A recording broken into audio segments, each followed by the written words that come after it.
প্রিয় ভাই বোনেরা, আমার আজকের বিষয় নির্বাচন পরবর্তীতে রাষ্ট্রের করণীয় বিষয়গুলো নিয়ে রাজনৈতিক দলের বক্তব্য কী হওয়া উচিত।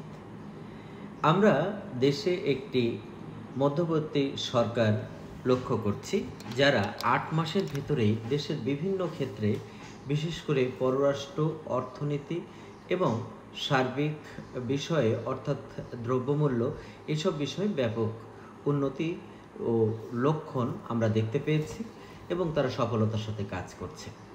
কিন্তু আমাদের দেশে রাজনৈতিক দলগুলো খুব জোরে সোরে নির্বাচনের কথা বলছেন। মাঠে ময়দানে সেই ইউনিয়ন পর্যায় থেকে শুরু করে থানা, উপজেলা, জেলা, বিভাগীয় কিংবা জাতীয় পর্যায়ে যে কোনো অনুষ্ঠানেই দেখা যাচ্ছে একটি সেমিনার হচ্ছে এক বিষয়, সেখানে গিয়েও প্রধান অতিথি তিনি যে দলের, সেই দলের পক্ষে নির্বাচন দিতেই হবে, এত তারিখের মধ্যে হতেই হবে, নানা কথা, মূল বিষয় ছেড়ে চুল ধরে টানাটানি।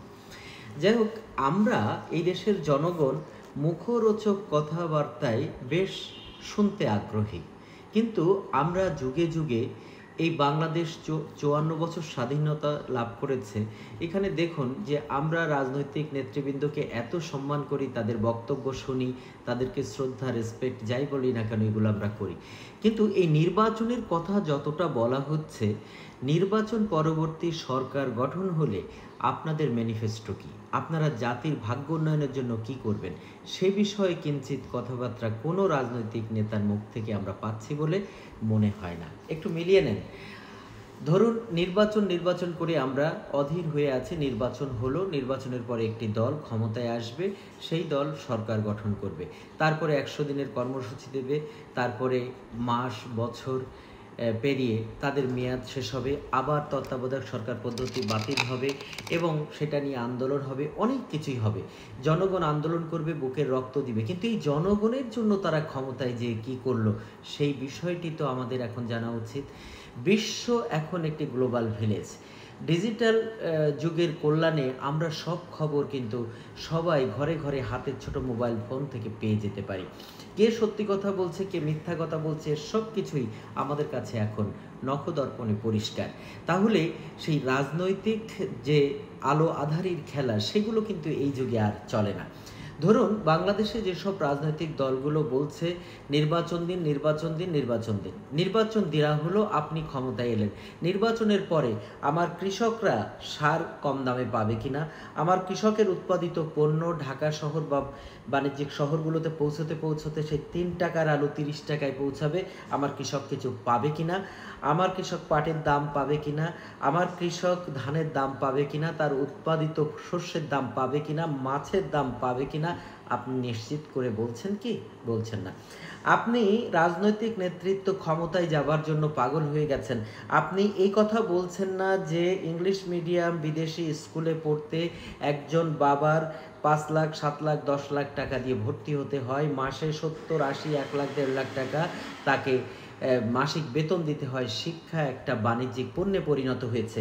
সরকারি, বেসরকারি এবং বিদেশি মিডিয়াম, ইংলিশ ও বাংলা ভার্সন, বাংলা ও ইংরেজি মাধ্যম স্কুলের সকল শিক্ষা ব্যবস্থা কারিকুলাম ঢেলে সাজানো হবে কিনা, তাতে আপনার সরকারের পরিকল্পনা কি? বলছেন কি আমি আমার নাগরিক অধিকার, ভাত, কাপড় অর্থাৎ অন্ন, বস্ত্র, শিক্ষা, স্বাস্থ্য, মৌলিক চাহিদা পূরণের কথা আপনার মুখে ফুলঝুরি ফুটবে, কিন্তু সেটা বাস্তবায়ন কিভাবে হবে তার রূপরেখা কি দিয়েছেন কি? আমার সড়ক, মহাসড়কগুলো ভাঙা শুরু হয়ে গেছে, সেই সড়কগুলো মেরামত হওয়ার পরিকল্পনা কি? আপনার যেসব নদীর উপরে এখনো ব্রিজ নির্মাণ হয়নি, তা নির্মাণ করার জন্য আপনার টাইম ফ্রেম কি? আপনি কাট আউট ফ্রেম দিয়ে দিচ্ছেন ডিসেম্বরের মধ্যে নির্বাচিত হবে, কিন্তু আপনার কাট আউট টাইম ফ্রেমটা কি? যে আপনি কতদিনের মধ্যে দারিদ্র সীমা 2% কমাবেন, কত সময়ের মধ্যে 3% দারিদ্র হার কমবে, আমার দেশের বেকার শিক্ষিত তরুণ তরুণীর কর্মসংস্থান আপনি 1 বছরে কত করবেন, 2 বছরে কত করবেন, 5 বছরে কত করবেন, তার কোনো পরিকল্পনা দিয়েছেন কি? আমার মুদ্রাস্ফীতি, বাজার মুদ্রাস্ফীতি আমার অনেক বেড়ে গেছে, সেই বেড়ে যাওয়া মুদ্রাস্ফীতি আপনি 6 মাসে কত কমাবেন, 1 বছরে কত কমাবেন, 5 বছরে কত কমাবেন, তার কি একটা কাট আউট টাইম দিয়েছেন? দেননি। আপনি আমার দেশের প্রায় 4.5 কোটি মানুষ দিনে 100 টাকা ইনকাম করে তার সংসার পরিচালনা করে। তাদের ভাগ্য উন্নয়নের জন্য আপনি 6 মাস, 1 বছর, 1.5 বছর, 2 বছরের পরিকল্পনা কি দিয়েছেন? সেটি কোনো কি একটা টাইম ফ্রেম দিয়েছেন? দেননি। আমরা দেখি না। আমরা যারা 2 কলম লেখাপড়া শিখেছি আমরাই আপনাদের কাছ থেকে পাইনি। তা এই দেশের সাধারণ মানুষ যারা লেখাপড়া জানে না বা লেখাপড়ার এত গুরুগম্ভীর বিষয় জানে না, সে কিভাবে বুঝবে? আমরা একটা বিশেষ মার্কায় ভোট দিব এবং আপনি ক্ষমতায় যাবেন, আপনার দেশে বিদেশে গাড়ি বাড়ি ব্যবসা প্রতিষ্ঠান গড়ে উঠবে। আমি সাধারণ জনগণ, আমার কি হবে?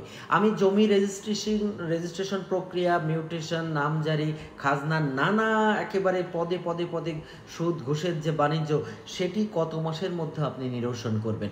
আপনি কি এই কমিটমেন্ট করছেন যে বাংলাদেশে আপনি এমপি মন্ত্রী হওয়ার পরে বিদেশে আপনার সন্তানকে পড়ালেখা করতে পাঠাবেন না, আপনি দেশে ভালো শিক্ষা প্রতিষ্ঠান গড়ে তুলবেন? আপনি এই ওয়াদা করছেন কি যে আপনি বিদেশে গাড়ি বাড়ি ব্যবসা প্রতিষ্ঠান গড়ে তুলবেন না, যা করবেন এই দেশে করবেন? আপনি কি এই প্রতিশ্রুতি দিতে পারেন যে এই দেশের ছাড়া আপনার দ্বৈত নাগরিকত্ব থাকবে না এবং আপনি এক দেশের নাগরিক, এক দেশের জনগণের জন্য আপনি সেবা করছেন? এই প্রতিশ্রুতি বা টাইম ফ্রেম কি দিয়েছেন? দেননি। আপনি এই যে আওয়ামী লীগ সরকার দেখেন, তাদের সমস্ত এমপি মন্ত্রী বিদেশে পালিয়ে গেছে, সেখানে তারা মাসের পর মাস কিভাবে থাকছে? অবৈধভাবে থাকা সম্ভব না, কারণ সেখানে তার ভিসা নাই, পাসপোর্ট নাই বাংলাদেশের, কিন্তু সে ওই দেশেরও নাগরিক, কাজেই তার ওই দেশে বাণিজ্য আছে, সে ওই দেশে আরামায়েশ করবে, আবার বাংলাদেশের সুযোগ বুঝে আসবে আর এই দেশের মানুষের সামনে মুক্তিযুদ্ধের কথা বলবে, চেতনার কথা বলবে, বলে বাণিজ্য করে আমার আপনার সেই বিপদের মুখে আইন আদালতের মুখে ফেলে দিয়ে তারা কিন্তু বিদেশ চলে যাবে।